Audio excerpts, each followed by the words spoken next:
जय शिव गुरु। आज बहुत ही एक अच्छी शिव गुरु की कथा सुनने वाले हैं। आप सभी शिव भक्त को बहुत ही पसंद आएगा। अगर आप मेरे चैनल पर नए हैं और शिव गुरु का भक्त है तो मेरे चैनल को सब्सक्राइब कर लीजिएगा। शिव चर्चा की दुख भरी कहानी वास्तव में एक पुरानी लोक कथा है जिसे ग्रामीण भारत में विशेष रूप से बिहार, उत्तर प्रदेश और झारखंड के क्षेत्रों में सुनाया जाता है। यह कथा शिव जी और उनके भक्तों की भक्ति, तपस्या और त्याग पर आधारित होती है। यहां हम एक ऐसी ही दुख भरी कहानी का वर्णन कर रहे हैं। कथा के अनुसार एक गरीब ब्राह्मण था जिसका नाम सोमनाथ था। सोमनाथ की आस्था भगवान शिव में थी और वह नित्य उनके मंदिर में जाकर पूजा करता था। उसकी पत्नी पार्वती भी शिव की अनन्य भक्त थी।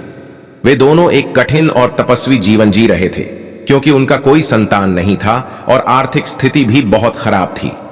सोमनाथ और पार्वती ने कई सालों तक भगवान शिव की कठोर तपस्या की, लेकिन उनके जीवन में कोई सुधार नहीं हुआ।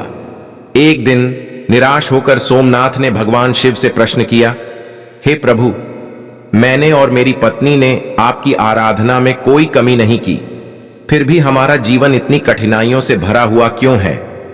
भगवान शिव ने प्रकट होकर कहा, तुम्हारी भक्ति सच्ची है, लेकिन तुम्हारे कर्मों का फल अभी मिलना बाकी है। तुम दोनों को अभी और तपस्या करनी होगी। यह सुनकर सोमनाथ और उनकी पत्नी ने फिर से तपस्या शुरू कर दी, इस बार और भी अधिक कठोरता से। कई साल बीत गए और एक दिन पार्वती बीमार पड़ गई। सोमनाथ ने अपनी पत्नी की देखभाल करने के लिए सब कुछ त्याग दिया, लेकिन उसकी स्थिति दिन प्रतिदिन खराब होती गई। अंततः पार्वती ने भगवान शिव को अंतिम प्रार्थना की, हे महादेव, हमारे इस कष्ट से हमें मुक्त करें। भगवान शिव ने उनकी प्रार्थना सुनकर कहा, पार्वती, तुम्हारी तपस्या सफल हुई है, तुम्हें अगले जन्म में सुख और समृद्धि मिलेगी।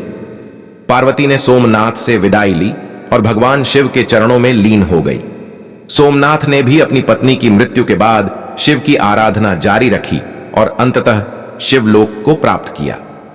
यह कहानी हमें यह सिखाती है कि सच्ची भक्ति और तपस्या कभी व्यर्थ नहीं जाती।